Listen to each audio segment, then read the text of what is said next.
picture this for a second. You move into a new ultra-modern apartment building, and it's heavily marketed as having, like, military-grade security. Right. You've got this massive, solid steel front door, a heavy-duty deadbolt, and a state-of-the-art smart lock that guarantees nobody gets in without the exact right cryptographic credentials. You feel incredibly safe, right? Oh, sleep soundly. Exactly.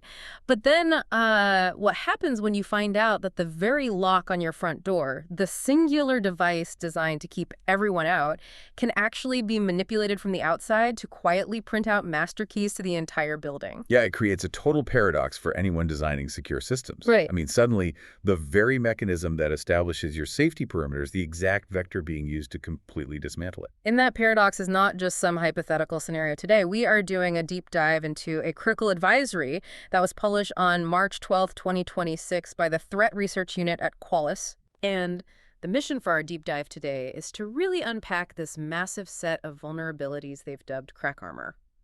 We're talking about a foundational security module inside the Linux operating system that basically contains a flaw allowing unprivileged users to bypass protections, get full root access, and just completely shatter container isolation. It's huge. And here is the real kicker for you listening.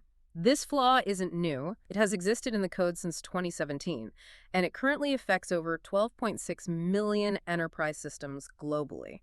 So, okay, let's unpack this. If a core security mechanism is protecting over 12 million enterprise systems and, thousands of security researchers are auditing Linux constantly, how does a flaw of this magnitude go completely undetected for nearly a decade? Well, to understand how it stayed hidden for so long, we really have to look at the nature of the exploit itself. This isn't a loud brute force attack where someone is aggressively battering down a digital door, triggering all your intrusion detection systems. Right, because if it was loud, it would have been caught. Exactly. The noise would have been caught years ago. Instead, this is a flaw in how the system fundamentally handles trust by default. So the attacker isn't breaking the lock. They are calmly and methodically convincing the lock's internal logic that they are already fully authorized to hold those master keys. It's really an attack of administration, not destruction. That almost feels more dangerous because it's completely invisible. Yeah, it is. But before we get into the weeds of how these attackers are actually slipping past the guard, we need to understand who the guard actually is. In this case, the source material focuses entirely on AppArmor. Now, I know it's a security module, but what is its actual day job on a server? Right. So AppArmor is what we call a mandatory access control framework, often just abbreviated as AMAC. Right. And it's been built right into the mainline Linux kernel since way back in 2010. Yeah, specifically starting with kernel version 2.6.36. Think of it as the ultimate bouncer for the operating system, but one with a very specific philosophy. Because traditionally, operating systems use discretionary access control, meaning, if user has permission to read a file, any program that user runs also has permission to read that file. Right. But AppArmor changes that paradigm.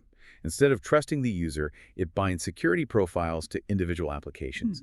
It dictates exactly what files a specific program can read, what network ports it can open, what system calls it can make, regardless of who is running it. Okay, so it's enforcing a strict zero-trust posture at the application level. Like, even if I'm the top-level administrator, the web server program I'm running is still kept in a straitjacket. That is the goal, yes. Yeah. It assumes no application should ever be fully trusted.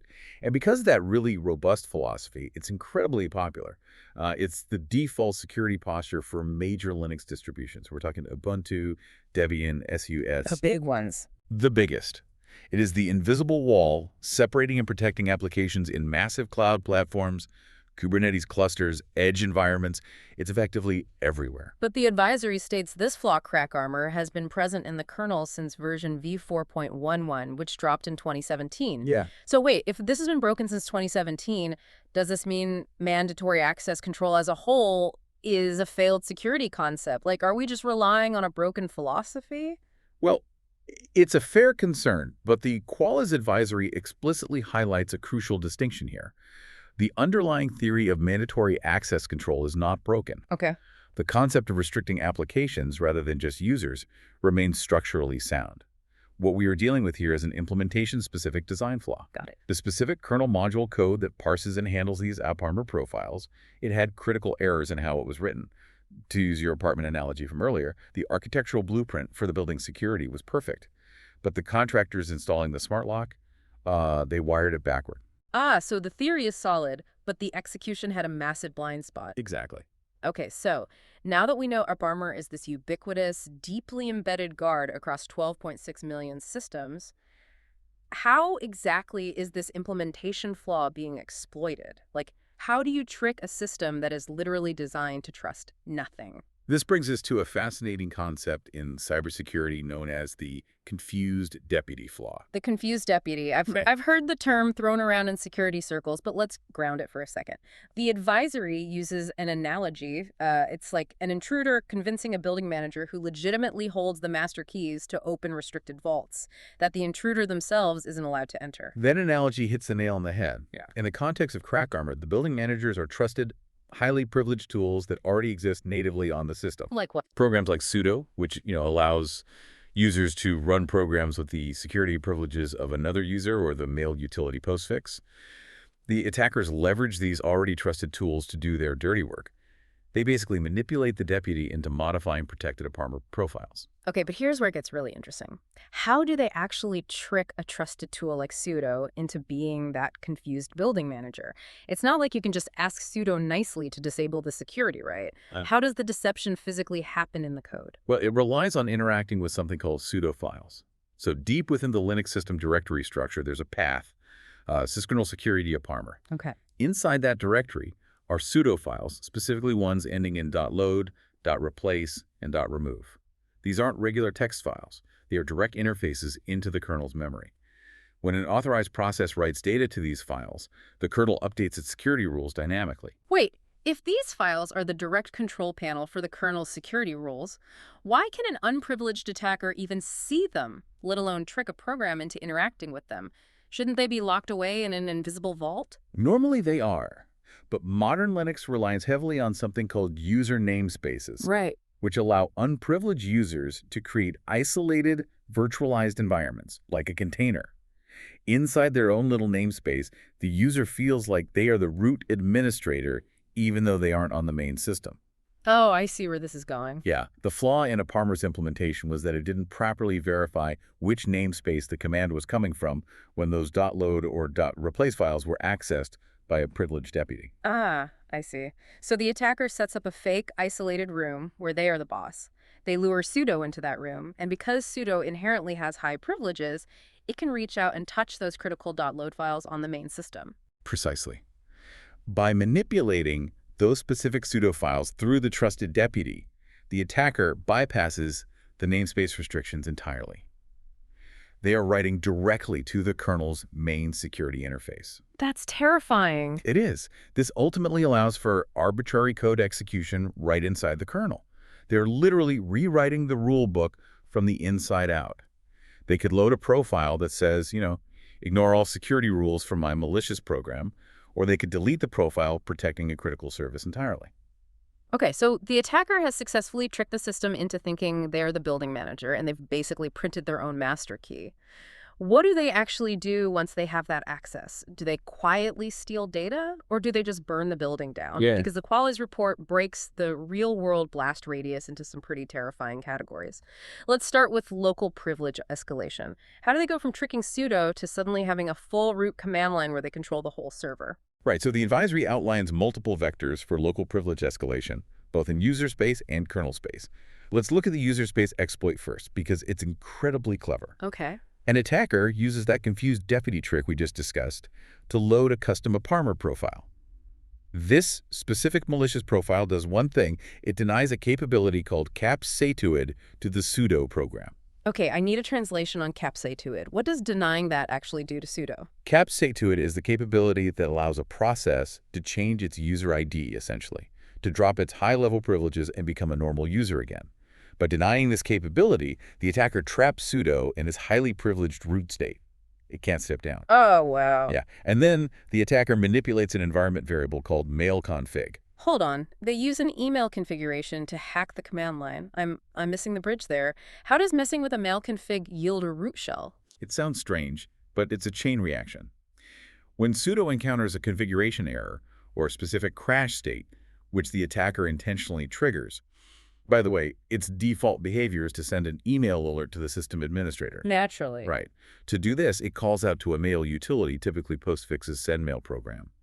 But Because we trapped sudo in its root state by denying capset to it, it executes that mail program as root. Okay, so sudo is panicking and trying to send an email as root. Where does the attacker step in? That's where mail config comes in. The attacker has modified that environment variable to point not to a legitimate mail configuration, but to a malicious script they wrote themselves. Oh, man. So sudo thinks it's executing a mailer to send an alert, but it's actually executing the attacker's script. And because sudo called it, that script runs with full root privileges. The script simply opens a command shell, and boom, the attacker has the keys to the kingdom. That is wildly creative. So we force a crash, sudo panics and tries to email the admin, but we basically swapped the mailman with an assassin. That's a great way to put it. That covers the user space side. But the report also mentions a kernel space local privilege escalation. How is that different? The kernel space exploit is much lower level, and it relies on a specific memory management bug called a use-after-free vulnerability. This bug was found in a kernel function called allo data, which AppArmor uses when it unpacks new security profiles. I see use after free constantly in vulnerability reports. Think of a use after free bug like moving out of an apartment and handing back the keys, but realizing the landlord never changed the locks. The physical space is technically free and gets assigned to a new tenant, but you still have your unauthorized key to walk right in. Is that essentially what's happening in the kernel's memory? That is a perfect analogy, yeah. In this case, the attacker triggers an error during the profile loading process. The kernel dutifully frees the chunk of memory that was being used, putting it back in the pool for other programs to use. But due to the bug in allo data, the attacker's process still returns a pointer, the old key, as you said, to that specific memory address. And what new tenant gets moved into that freed memory space? The attacker intentionally manipulates the system so that the freed memory gets reallocated as a page table that maps directly to the etc_password file. Okay, for anyone listening who doesn't spend their weekends digging through Linux directories, the etc_password file is the absolute holy grail. It is the core file that manages user accounts and passwords. Exactly. And because the attacker still has their old key to that memory space, and that space now controls the etc_password file, they can write directly into it. Wow. Yeah, they simply overwrite the root password line with a password of their own choosing. Once the file is saved, they just open a normal terminal, type sudo root, enter their new password, and they own the system. Total compromise. Two completely different, highly convoluted, but brilliantly effective paths to total root access. Yep. But CrackArmor isn't just about stealing access. The advisory talks about shutting things down entirely. They detail a denial of service attack.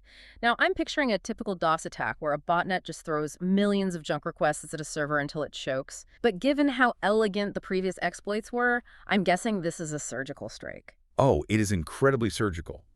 There is no traffic flood here at all. Yeah. The attacker uses those same sudo files to load a maliciously crafted AppArmor profile.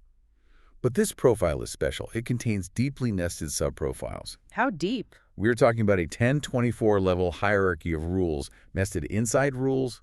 Hold on. 124 levels of nested rules. I'm picturing a digital Russian nesting doll 1,000 layers deep. Why would an attacker specifically build it that way? Is it to hide a malicious command at the very bottom? Not quite to hide something, but to create an inescapable trap for the kernel's memory when it eventually tries to clean those dolls up. Okay. When the system where the attacker attempts to remove that massive profile, the kernel has to run a recursive removal routine. It calls a function to open the first doll, which calls another function for the second, going down layer by layer. And every time a function calls itself, it consumes a small block of memory called a stack frame. Okay, so it's eating memory. But servers have gigabytes of RAM. Why is this a problem? Because it's not using general RAM, it's using the kernel stack. On the standard by 8664 server architecture, the kernel stack is strictly limited to about 16 kilobytes. 16 kilobytes, that is microscopic. It is entirely unforgiving. So processing 1024 nested layers recursively eats through that tiny 16 kilobyte stack almost instantly. Once the stack overflows, it hits what are called guard pages, safety barriers placed in memory to prevent corruption. And what happens then? When the kernel hits a guard page, it triggers a catastrophic kernel panic. The entire operating system immediately crashes and forces a hard reboot. So an unprivileged user on a shared server, maybe a low-level employee or a compromised container, can just knock a massive enterprise machine offline by making it think too hard about an overly complex set of Russian nesting dolls? Pretty much. That is brutal. And speaking of containers, the report details a third major impact: container breakouts. Yes, and for modern cloud infrastructure, this might be the most damaging aspect. Companies rely on containers to isolate applications. If one gets hacked, the others are supposed to be safe. Right, that's the whole point. Exactly. But an attacker can use CrackArmor to load a specific user namespace profile for a basic utility, like a arisen time. By doing this, they can trick the kernel into letting an unprivileged user create fully capable, unrestricted namespaces. Meaning they completely bypass the containment walls that distributions like Ubuntu have put in place. The walls just vanish. What's fascinating here is how this reveals the fragility of relying on a single, complex point of failure for trust. AppArmor is the fundamental trust boundary for Linux confinement. If it fails silently, whether that's through policy manipulation, a stack exhaustion crash, or privilege escalation, the entire modern security stack collapses. Container isolation, least privilege enforcement, service hardening, it all instantly falls apart because the foundation gave way. Man, given this massive multi-layered threat from passwordless root access to surgical system panics to container breakouts, you would expect every security alarm on the internet to be blaring right now. You'd expect a designated CVE number, a common vulnerabilities and exposures identifier flashing neon red on every IT dashboard in the world. You would. But they aren't. I'm looking at the advisory, and there are absolutely no CVE identifiers for CrackArmor as of the publication date. And that is a highly contentious point in the security community right now.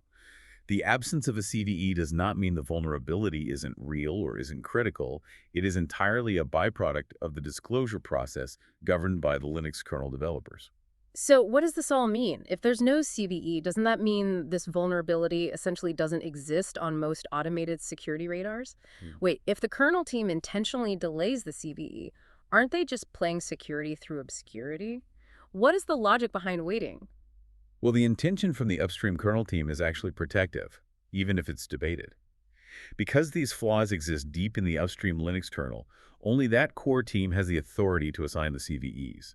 Their standard philosophy is to intentionally delay issuing those IDs for 1 to 2 weeks after a stable code fix has been released. Okay, but why? They want to give administrators who regularly track and install stable release updates time to patch their systems quietly. They believe that releasing a CVE immediately just provides a glaring blueprint for attackers to start scanning for unpatched machines before administrators have even had a cup of coffee. But enterprise scanners don't work like that. Most corporate IT teams aren't manually reading kernel mailing lists every morning. They rely entirely on automated vulnerability scanners and vendor dashboards, which are almost universally driven by CVE feeds. You've hit on the exact friction point the Qualys advisory is trying to expose.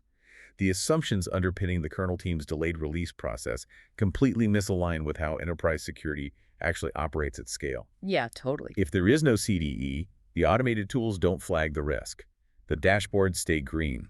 This creates a dangerous window, sometimes weeks long, where a known critical vulnerability is actively threatening 12.6 million systems, but enterprise security teams are completely blind to it because the official paperwork hasn't been filed yet. That is exactly why Qualys is practically shouting in this advisory. Do not let the absence of a CVE downplay the severity of CrackArmor. You have to act now.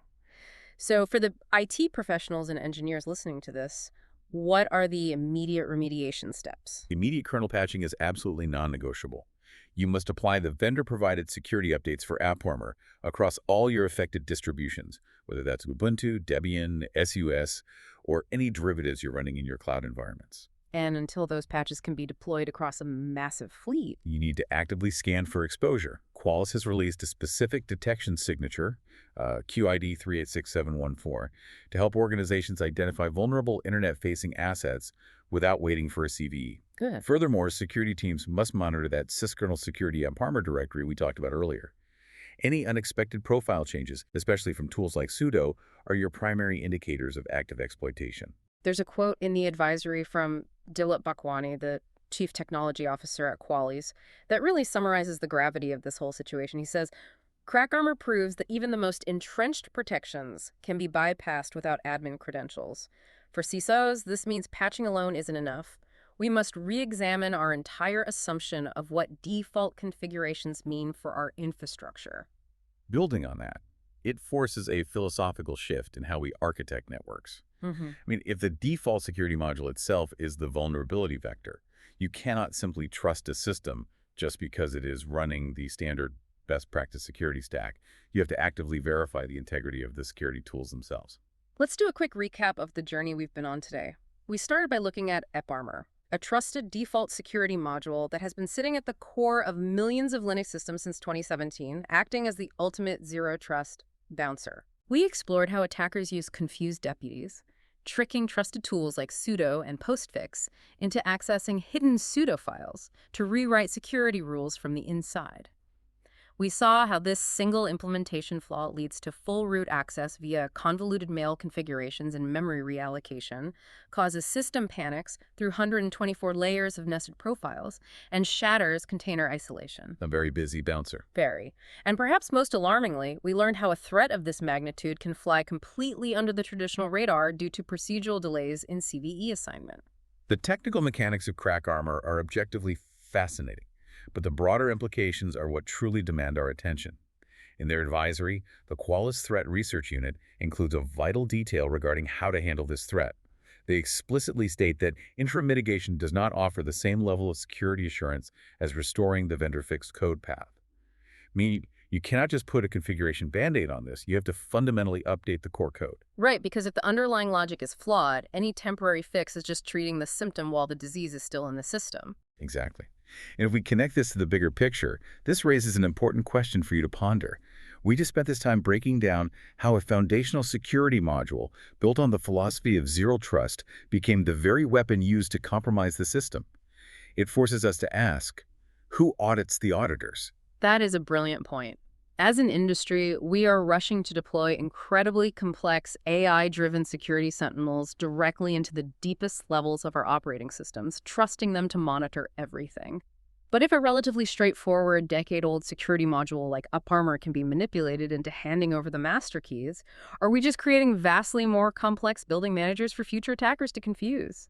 As our digital armor gets heavier and smarter, we have to wonder if we're actually making ourselves safer, or just building more sophisticated weapons for the intruders to use against us.